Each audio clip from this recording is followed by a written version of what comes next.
If you like what you're hearing, put your money where your media is by supporting ad-free independent podcasts like this one. Go to lauraflanders.com/membership, and thank you. Hi, I'm Laura Flanders, and this is the Laura Flanders Show, the TV and radio program that seeks to raise radical spirits by interviewing forward-thinking people with real models of shifting power from the few to the many in the worlds of arts, entrepreneurship, and politics. This week, the Laura Flanders Show comes from Whitaker, North Carolina, and the annual gathering of the Southern Movement Assemblies, a living experiment in popular democracy and local self-governance. Plantation politics, monopoly capitalism, incarceration instead of peace, a lot of the worst of the U.S. experience has its roots in the South, but so too much of the best, from slave revolts to abolition to organized labor and civil rights. If the country goes as the South goes, what grassroots progressives do here matters. That's why we're here this week. For today's special, we partnered with Project South, an anchor organization of the Southern Movement Assemblies. They would join with me in saying welcome to the Laura Flanders Show, the place where the people who say it can't be done take a back seat to the people who are doing it. This week, from the U.S. South, the birthplace of so much of our economics and governance system in the United States, could the alternatives to those systems be emerging? It's just possible. This week, we come to you from Whitaker, North Carolina, in a special co-production with Project South, an anchor organization of the Southern Movement Assemblies. And I'm joined by LaDie Mansfield. LaDie, you want to introduce yourself? Right, thanks, Laura. Hey, everyone. So yes, I'm LaDie. I work with Project South, as Laura said, anchor org of the Southern Movement Assembly, and I'm the founder of Hello Racism, both based out of Atlanta. Well, you know, it's so great to be here because if you look at so much of the image of the South, we hear about the disparities, the displacement, the dispossession, really, of the people.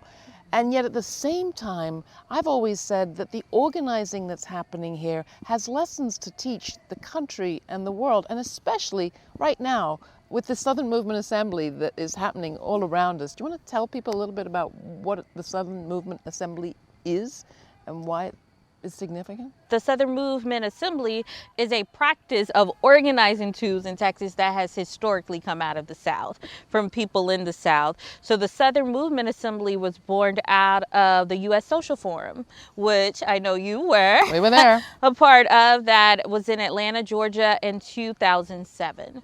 And so after that, or during that time, there were a lot of folks that were from the South at the U.S. Social Forum that realized that it was critical to really look at a movement formation that would bring the South, all of the Southern states together. And that got even broader by looking at global South. So not just the U.S. South as we know it, but what does it mean to also look at the Caribbeans and say, what does organizing look like from that? So the Southern Movement Assembly is a collection of different folks and organizations from across the South. That's 13 states, includes Mexico, Cuba, and Puerto Rico. And this has been going on for years now. We're at SMA 7 years of work. Maybe you could do us the favor of giving us some sense of who it is we're going to be hearing from in the show, who we're going to be interviewing. So we're going to be hearing from several people that have been a part of the SMA process, that's been a part of designing it and making it happen, that are on the front lines of their issues. So we're going to hear things around environmental issues, the labor movement, climate justice and what's going on right now around that. We're going to hear about political education and the amazing political education that's offered as a tool and resource throughout the South. And we're going to hear about the global movement work. So how are we connecting here from North Carolina to the Congo? And we'll hear about all that amazing work, people from it, and those representing it here at SMA. Kicking us off, though, Ashley Henderson. Ashley is the new executive director of the Highlander Center, the famed civil rights school, and a whole lot more. Here's Ashley. Highlander talks about itself as being a catalyst for movement, but not movement, right?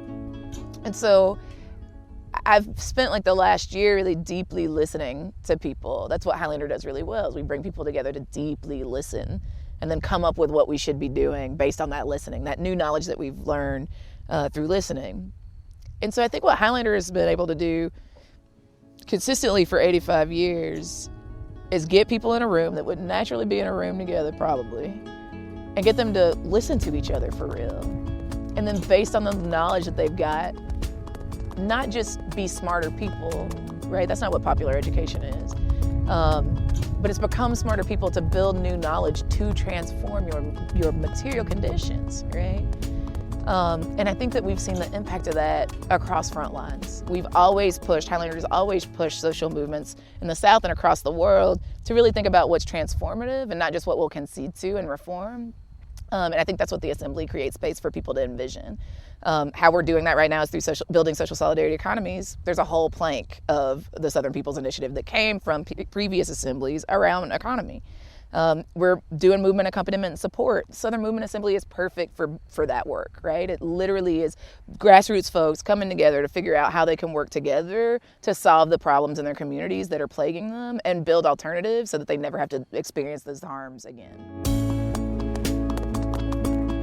What we've been able to do, even in the 12, 24 hours that we've been here and building the Southern Village, is actually practice that, right? It's like, it's true that like we as people who believe deeply in social justice want to practice what liberation feels like in lifetime. But I think what's also real is oppression doesn't disappear just because we're good people that love justice, right? And so I think we've literally had to like come to some agreement about like what does governance that feels good to each other, where everybody gets to live into their fullest dignity feels like. And to be doing that in a place like the Franklinton Center with such a rich history, both that's really beautiful and transformative and that's really hurtful and painful and traumatic, is like a social experiment in building movement and freedom and how to govern that I think everybody across the United States needs to get a taste of. We literally, the capital that we've got, as gross as this sounds, is in relationships and kinship. And so we build that kinship, and because of that, we're transformed in the service of the work. That the infrastructure that we're building isn't just so people have more like access and proximity to power, that actually that building of relationships creates a social safety net that the state can't take away from us. And because we're in those relationships, we can move in moments of crisis in ways that other people can't. I take very seriously that I think organizing the South saves the country. I don't think that, as goes the South, so goes the nation is an opinion. I think it's a fundamental fact. I think that many of us, especially in this sort of assembly process, feel really excited about sharing the lessons that we're learning with folks so they can experiment with building the participatory democracy that we've been experimenting with for a really long time. That was Ashley Woodard Henderson, co-executive director of the legendary Highlander Research and Education Center, training school for such civil rights luminaries as Dr. Martin Luther King and Rosa Parks. A few weeks back, I took some of the Laura Flanders Show down to the 7th annual gathering of the Southern Movement Assemblies, of which Highlander is a part. If a lot of the worst of the U.S. experience, plantation politics, monopoly capitalism, mass incarceration, and the black codes, have their roots in the South, so too does much of the best, from slave revolts to abolition to organized labor and civil rights. The Southern Movement Assembly process of self-governance was pioneered in the African-American South. Next, Trupiana Bonner, founder of Crescent City Media Group, breaks down how it works. The Southern Movement Assembly is comprised of 35 or more organizations from across the U.S. South. There's the Greater Assembly, the General Assembly body, and then there's the Governance Council, right? And the Governance Council is sort of a decision-making body for coordinating efforts of the General Assembly. And typically, for the Southern Movement Assembly, we have an annual meeting. We've had 6 years of 7 gatherings. This is the 7th gathering. We're at Bricks here in Whitaker, North Carolina. And a part of the structure allows us to pull in folks from the General Assembly along 7 to 8 front lines. And according to those front lines, folks facilitate conversations about those front lines, prompting questions about what's the landscape, what are folks dealing with in terms of oppression and suppression. And then we look at actionable agendas or create strategic plans to combat those oppressive agendas. So when we typically arrive at our site, we converge on that site, all of our groups, those front lines from across the region.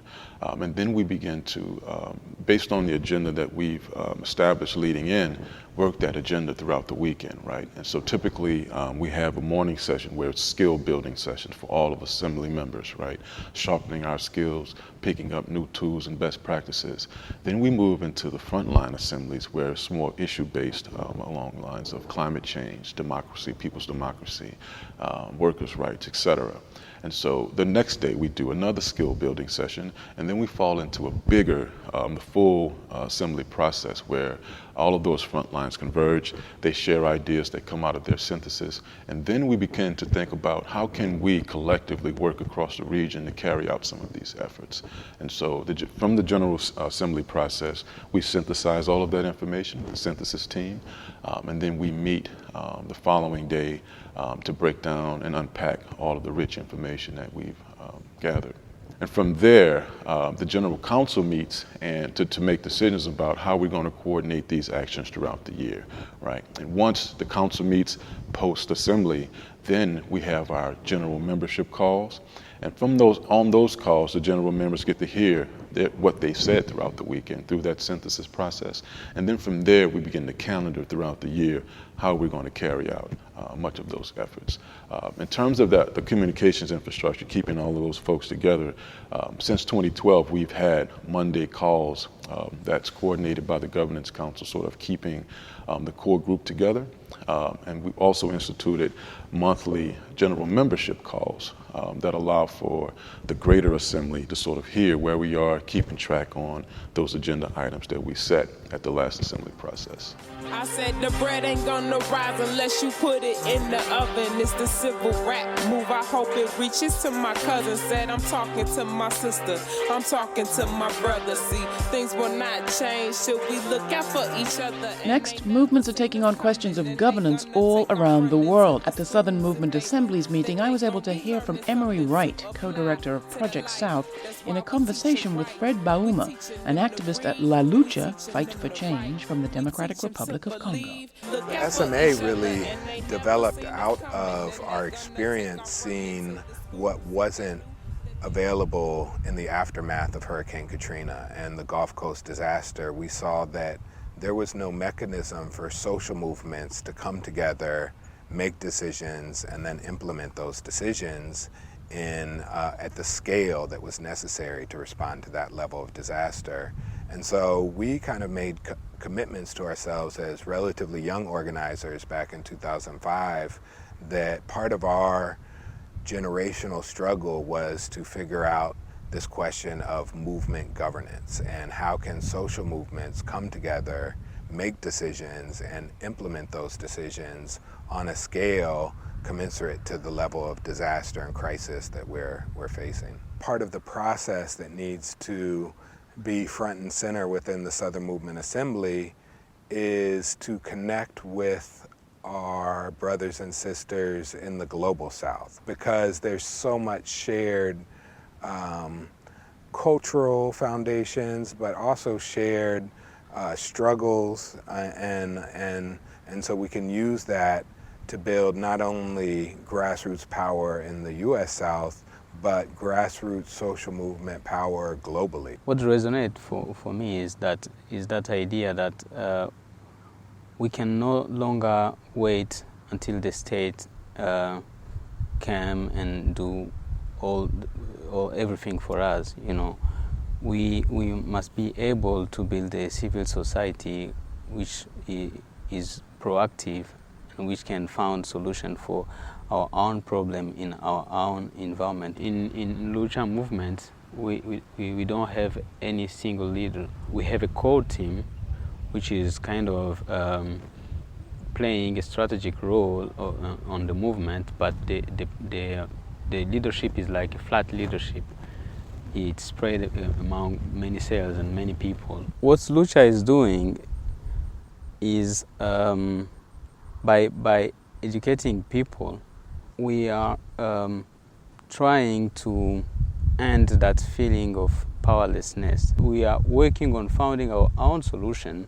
We are holding them accountable for what they are doing and what they are not doing. And make sure that they understand that if they don't do what they have to do, we will use our citizen power to make sure that they will face their responsibility and through election or through mass demonstration that we will hold them accountable for their actions. Part of our struggle, certainly with Project South, has been trying to connect to what we call the Black radical traditions of the U.S. South. And we think now, because of what's happening globally, that history is very, very important to tap into today. Both the idea of petitioning authorities for redress or change, but also, maybe even more importantly, creating what we need at the grassroots and providing that change for ourselves. Something to apply to the life. That's why we teach them right. We teaching them to read. We teaching them to write. You listen to the Laura Flanders Show, coming to you this week from Whitakers, North Carolina, in partnership with Project South. The Southern Movement Assemblies meeting was held in a reclaimed plantation, as you can see if you watch the TV version of this program on our website or on KCET, Link TV, Free Speech TV, or CUNY TV in New York. While you're there, why not donate? We can't do this work without you. You can do your part at lauraflanders.com. Next, Saladin Muhammad, co-founder of Black Workers for Justice, and his partner Naima Muhammad, co-director of the North Carolina Environmental Justice Network, on what makes their work different from the work of your average labor union or environmental group. I grew up before integration, so I grew up in the segregated South. For me, when I look at life then and life now, I feel like what we had before integration was a lot better than what we have now. You know, a lot of the things that we had as communities, the unity, the connectiveness, the taking care of one another. You could say we were more like a cooperative kind of community where everybody shared, you know, whatever we had, we shared it with one another. Nobody went without because somebody in the community always had what you didn't have and was willing to share it. I come out of both, you know, the Black Liberation Movement and the Workers' Movement, but always had a view that the South represented something very special in the national and the global economy. You know, coming from the North and having some experience in some organizing, you can tend to think there's no experience here or that everything is slow. I mean, I've learned, you know, quite a bit here in North Carolina, and I don't know whether it was Naima or a relative says, you know, I could tell you wasn't raised here because, you know, if you plant a tomato, you're waiting for the whole tomato to pop up, and when the stem breaks through it, you're gonna say, that ain't what I'm looking for, and you might kick that away, and you know, but it requires, you know, a time and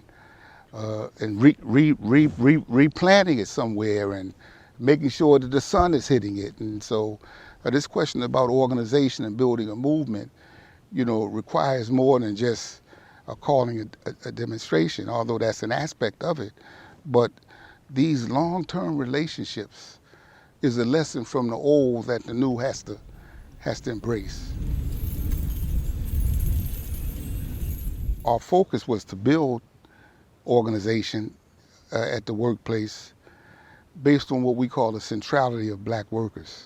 Organizations fighting around issues individually don't constitute the power, you know, the social movement power that's needed, you know. I think that there needs to be a greater understanding of the role of the South in the U.S. and the global economy. We need a Southern Workers Congress, for example, so we can come together, you know, as workers in the South and working class communities in the South, and to begin to talk about how we're going to organize labor in here and what demands in the South we're going to try to place on capital. The Southern Movement Assembly is moving in the direction of what we need. Let me establish that. I work with the most impacted communities is where we call it the dumping grounds.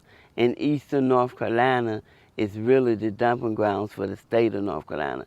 It's whatever white people don't want in their backyards, we find it in our communities. We believe that people is our greatest resource. That's who we need to be protecting. And nobody should be forced to live in the conditions that we're finding. What we need in the environmental justice movement is for people outside of the impacted areas to become more aware and informed about what is happening in these small areas, in particular in the rural areas of America. Naeem and I, we talk about this, constantly. We can be pulled in to a struggle, and we have not yet defined what we want. It's not what we don't want, what we want. You understand? We know we don't want to live like hell, but we are saying we want to live with dignity, but we're not defining the terms of dignity is. And so sometimes, our appeal, is for others to care about us.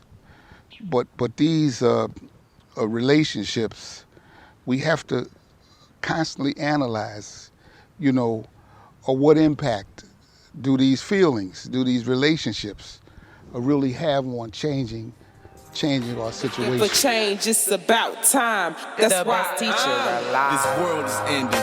No more denying that, but also no more crying. Blacks will kill me when I'm eyeing that. We Israel, it's our time to back. We'll chill when our God come back. He never left us, we just turned our backs. He never left us, we just turned our backs. So why you think they oppressing us? But the Most High keep on blessing us. We special, bruh. Talkzilla is deception, cuz we children of the Elohim. They want us dead, they testing him. If he black, they arresting him. But best believe we better than the devils can assert. Spirit House is a Black women-led grassroots cultural arts and organizing organization based out of Durham, North Carolina. We work around issues that impact the African American community related to basically from racism on, right? So what are all of the things that impact us because of racism and white supremacy, like poverty, like multiple forms of discrimination, and mass incarceration and criminalization. How do these things impact us? And then what are the things that we need to do to get through to our liberation? We have a performance piece that we do. We seldom call it a play because it's directly about people's lives and our personal lives. Don't speak. Don't reach. No such thing as routine. Lower my eyes. Lower my voice. Life or death, I have no choice. We invite folks to engage with us during performance. We typically take people through like songs and how do you use your culture to leverage the work is essentially the question for us. What does your vision for liberation look like, and how can we move that from like a vision board to like talking about public policy? Like, how do we constantly have that back and forth? Because I think art creates this space where people can feel things out versus just intellectualizing them. And that's what some of the work looks like. It's like, so can you imagine a world without prisons? And if you can imagine it, what are the steps to get us towards that kind of liberation?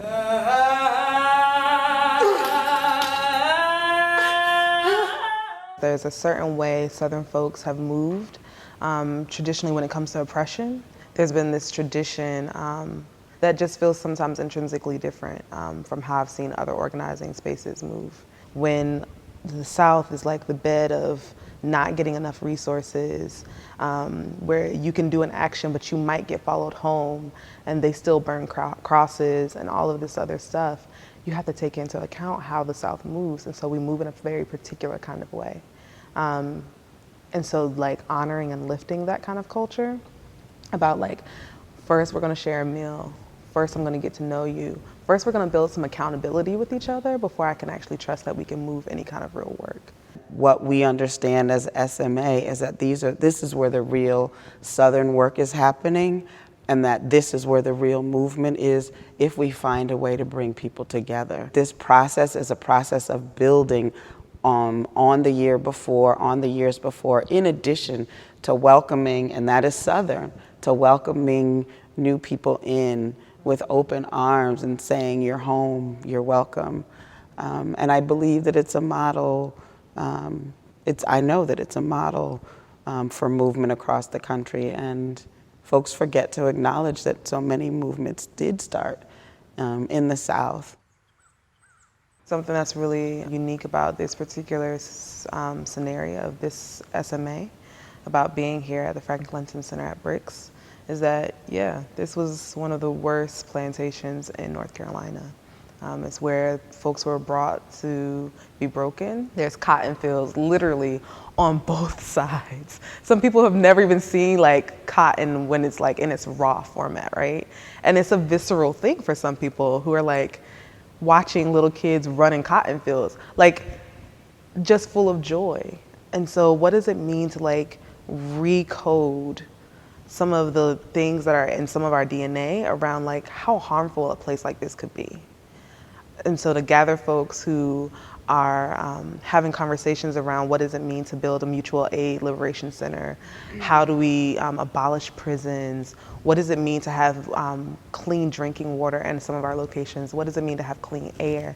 And also be in a place like this, where for the folks who were enslaved here, that kind of vision, that kind of image of like kids running carefree through cotton fields probably was never a possibility. And I think it's really important to be here in a place like this because we get to use that lesson.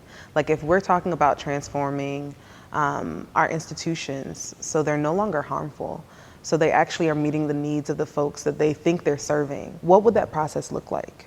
And I think for folks who are movement minded, who are here, who've gathered up trying to figure out how to build their own institutions, this is a really great lesson. Half of the work for us is like actually telling this really beautiful, brilliant story of our win.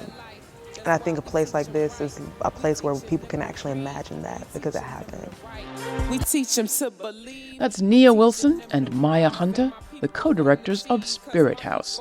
It's a restorative justice organization working with artists, cultural workers, and community members to, as they put it, assess, express, and address their own needs in a harm-free zone. I just use a nice flow to show them how it might go if we... Thanks for watching. You can catch the Laura Flanders Show every week on this channel and online on our YouTube channel. You can also subscribe to the audio podcast. If you think we can do this without you, you're wrong. We need and depend on your support. Become a subscriber.